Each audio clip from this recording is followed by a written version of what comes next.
Hello everyone, आज है 9 जून और आज इस वीडियो में हम बात करने जा रहे हैं टाटा पावर के बारे में। देखिए, टाटा पावर के शेयर ने पिछले कुछ दिनों में अच्छी रफ्तार पकड़ी है। आज के दिन में जहां बाजार में गिरावट थी, टाटा के शेयर में हालांकि पहले तेजी थी, लेकिन फिर भी जब मार्केट क्लोज हुआ तो कोई उतनी बड़ी गिरावट के साथ ये क्लोज नहीं हुआ है। और वॉल्यूम भी देखें तो 1 करोड़ से भी ज़्यादा के शेयर ट्रेड होते नजर आ रहे हैं। बातचीत करेंगे वीडियो में टाटा पावर को लेकर कि कंपनी में चल क्या रहा है और कहाँ पे सपोर्ट है, कहाँ पर रेजिस्टेंस है। वीडियो को शुरू करूँ उससे पहले अगर आपने अभी तक चैनल को सब्सक्राइब नहीं किया है तो प्लीज़ अभी इसे सब्सक्राइब कर लीजिए, क्योंकि आगे भी बहुत सारे वीडियोस हैं जो आपको काफ़ी ज़्यादा हेल्प करेंगे। तो देखिए, टाटा पावर का शेयर अभी 221 रुपये का है। आज कोई उतनी बड़ी तेज़ी गिरावट नहीं थी, लेकिन पिछले एक महीने का अगर आप ग्राफ देखोगे तो लगातार ये भागा है ऊपर की तरफ। 204 रुपये से 221 पे पहुंचा है। एक महीने का सबसे हाईएस्ट प्राइस है ये। 8-8.5% की तेज़ी दिखाई है इसने। पिछले एक साल की अगर हम बात करेंगे तो पिछले एक साल में तकरीबन 4% की अभी भी गिरावट है, लेकिन ग्राफ काफ़ी इंटरेस्टिंग रहा है। देखो, जब भी ये 200 रुपये के नीचे गया है या 200 के आसपास रहा है, एक बेहतरीन तेज़ी आई है, लेकिन जब भी ये 240 से 250 के रेंज में गया है, एक प्रॉफिट टेकिंग आई है। फिर से गिरा, फिर तेज़ी बनी, फिर गिरा और काफ़ी बड़ी गिरावट थी। इस बार तो 185 तक चला गया था, उससे भी नीचे था ये। और उसके बाद अगर आप देखो तो 185 रुपये से लगातार भागा है ये। बीच बीच में करेक्शन बना भी है तो वो टेम्पररी था, लेकिन अगेन मैं कह दूं कि अभी अगर मान लीजिए कि यहाँ से ये 240 के रेंज में चला गया, तब ये उतना अट्रैक्टिव नहीं होगा। तब यहाँ पर ये होगा कि एक बार 250 का लेवल तोड़ेगा, तब जाके ब्रेकआउट दिखाएगा। अभी अगर आप देखोगे तो हाँ, अच्छा शेयर ज़रूर है, लॉन्ग टर्म के लिए बेहतरीन कंपनी है। मैं पहले भी बोल चुका हूँ और मैंने हर बार कहा है कि अगर 200 रुपये के आसपास मिले खरीद लेना इसको। और कई बार वो गया भी है, कई बार अच्छे खासे मौके बने भी हैं। इवन कोविड के टाइम पर जब भी आपको 30 रुपये के नीचे मिल रहा था, कई सारे मेरे वीडियोस थे कि भैया खरीदो और भूल जाओ, खरीदो और भूल जाओ। इवन 50 पे था, 60 पे था, 70 पे था, 100 पे था। कई सारे वीडियोस थे कि हाँ, अच्छा लगता है मुझे टाटा पावर, क्योंकि देखिए आने वाले दौर में जो बिजली का कंजम्पशन है वो बढ़ने ही वाला है। अभी से ही हम देख रहे हैं कि इलेक्ट्रिक व्हीकल्स की भैया बहुत ज़ोर शोर से चर्चा हो रही है, और उनका जो प्रोडक्शन और जो सेलिंग है वो साल दर साल 2 गुना, 3 गुना, 4 गुना तक बढ़ रही है। तो जितनी ज़्यादा इलेक्ट्रिक कारें बिकेगी या फिर व्हीकल्स बिकेगी, यहाँ पर सिंपल सी बात है, उसको चार्ज करने के लिए बिजली चाहिए। और बिजली के लिए टाटा पावर अपने चार्जिंग स्टेशन सेटअप कर चुका है, कई सारे स्टेशन सेटअप कर चुका है ये, और आगे और बड़े पैमाने पर सेटअप करेगा। तो कंजम्पशन रेवेन्यू बढ़ने वाला है, ऑलरेडी बढ़ रहा है, आगे भी बढ़ने वाला है। और कई सारे प्रोजेक्ट इनको मिल भी रहे हैं। इनके टाटा पावर रिन्यूएबल्स की अगर मैं स्पेसिफिकली बात करूं तो यहाँ पर Tata power renewable energy arm bags contract to set up 966 megawatt का रिन्यूएबल प्रोजेक्ट इनको मिला है from Tata steel. Tata steel ने ही प्रोजेक्ट इनको दिया है, हालांकि इससे पहले भी कई सारे प्रोजेक्ट इनको मिलते रहे कई बड़ी बड़ी कंपनियों से। तो देखो, देखा जाए तो 2 चीज़ें हैं मुझे लगता है कि यहाँ पर बेहतर हो रही है, और वो ये है कि पहला तो ईवी वाला सेगमेंट है और दूसरा इनका जो रिन्यूएबल एनर्जी वाला सेगमेंट है। The project has a hybrid renewable capacity of 379 megawatt solar and 587 megawatt wind power. इतना ही नहीं, आप देखिए, this project will fulfil significant part of Tata steel's green energy requirement in India.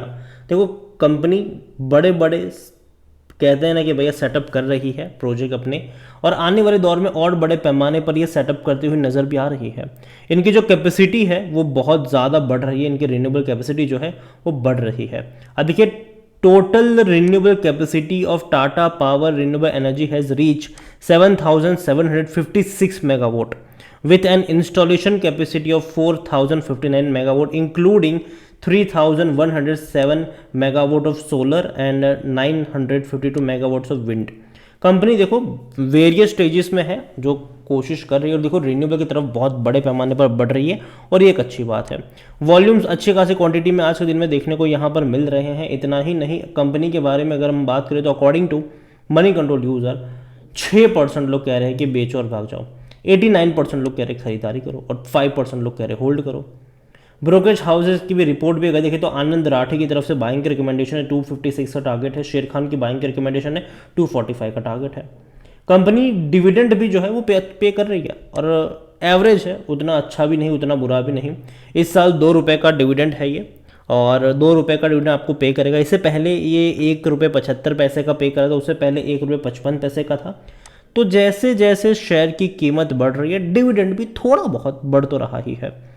और रेवेन्यू देखो किस तरीके से इंक्रीज हुआ है इनके। रेवेन्यू पिछले 2 सालों में बहुत तेजी से ग्रो हुए हैं। जो रेवेन्यू पहले 30,000 करोड़ के आसपास सिमट जाते थे, वो सीधा 43,000 करोड़, फिर 55,000 करोड़।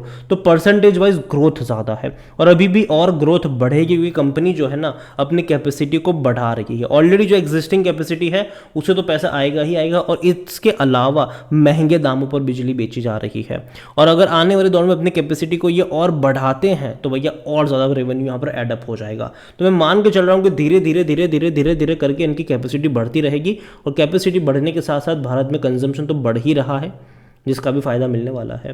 प्रॉफिट की अगर हम बात करें तो हालांकि प्रॉफिट डिक्लाइन मोड में है, लेकिन एक्चुअली ये सही नंबर नहीं है। अगर मैं आपको यहाँ पर क्वार्टर ऑन क्वार्टर दिखाने की कोशिश करूँ इनके प्रॉफिट्स, तो आप देखेंगे कि तेजी से ग्रो हुए हैं।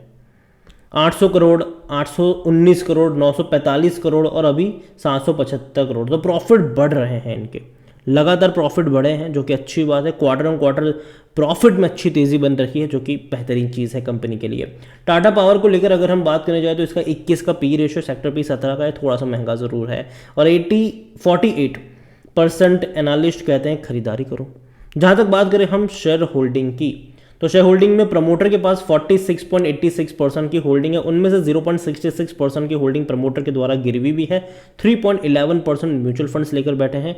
11.36% डोमेस्टिक इंस्टीट्यूशन लेकर बैठे हैं।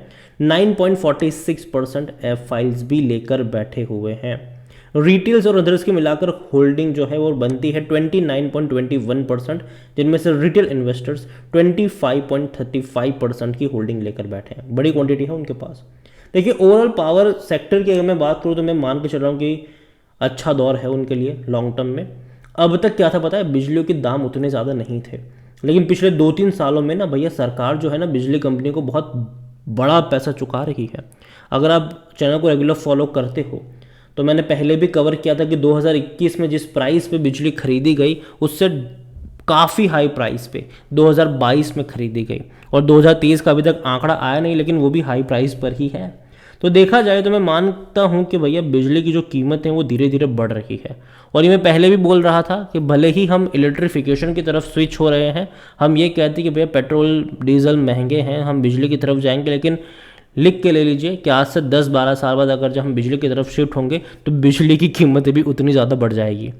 हालांकि पेट्रोल डीजल जितना महंगा नहीं, लेकिन फिर भी वो उतना कीमतें बढ़ जाएगी उसकी भी। तो ओवरऑल अभी के लिए टाटा पावर खरीदा है तो बने रहो, ठीक है।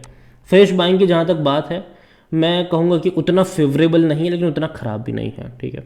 और अगर यहाँ से थोड़ा सा करेक्शन बनता है 200 से 210 के करीब, तो ख़रीदारी के मौके बन सकते हैं। यहाँ पर दोबारा अगर उस लेवल के आसपास आए, खरीदारी के मौके वहाँ पर ज़रूर बन सकते हैं। और देखिए एक चीज़ याद रखिए कि क्वार्टरली चीज़ें बदलती है यहाँ पर। जैसे कि मार्च और जून क्वार्टर के जो नंबर्स होते हैं वो पावर कंपनियों के अच्छे आते हैं, क्योंकि कंजम्पशन उन दौरान बढ़ जाता है। उसके बाद जो सितंबर और दिसंबर के क्वार्टर्स होते हैं उसमें नंबर उतने अच्छे नहीं आते, क्योंकि उस टाइम में कंजम्पशन थोड़ा सा कम होता है। तो मैं मान के चल रहा हूँ कि ये जो कंपनी है टाटा पावर, तेज़ी आ रही है। हो सकता है कि ये 1.5-2 महीने तक ये तेज़ी रहेगी यहाँ पर। मतलब ऐसा नहीं कि भाई रॉकेट बन जाएगा वो बन जाएगा, यहाँ से 10-12% और ऊपर चला जाएगा, ठीक है, उस जून मतलब आने वाले 1.5-2 महीने में। लेकिन उसके बाद क्या होगा, नतीजे आने के बाद एक प्रॉफिट टेकिंग आएगी, फिर वापस से थोड़ा बहुत करेक्शन आपको दिखाता हुआ नज़र आएगा। क्योंकि एक्सपेक्टेड वही होता है कि देखो ये जो 2 क्वार्टर होते हैं उससे रेवेन्यू प्रॉफिट ज़्यादा निकलता है। बाद में क्या होता है कि अच्छे होते हैं रेवेन्यू, लेकिन मार्च और जून की कंपैरिजन में उतने बेहतर नहीं होते। तो यही कहूँगा मैं आपसे कि नज़र होनी चाहिए इन कंपनियों के ऊपर। टाटा ग्रुप की दमदार कंपनी है, और अभी भी अगर हम देखें तो धीरे धीरे जैसे जैसे जो बड़े शहर विकसित हो रहे हैं, ठीक है, वैसे छोटे शहरों को भी अगर हम डेवलप कैटेगरी में लेकर आते हैं तो वहाँ पर भी अगर जैसे जैसे लोगों के हाथ में पैसा आएगा, लोग चीज़ें खरीदेंगे जो जिसको चलाने के लिए बिजली चाहिए, वॉशिंग मशीन कह लो, डिश वॉशर कह लो, कई सारी चीज़ें हैं, ठीक है। तो कंजम्पशन बढ़ता रहेगा मतलब जैसे जैसे हम और बढ़ते जाएंगे फाइनेंशियल भी अगर हम देखें तो सोसाइटी में। तो कहीं ना कहीं ये मैं आपको यही कहूँगा कि फ्यूचर अच्छा है अभी के लिए तो, और नज़र होनी चाहिए।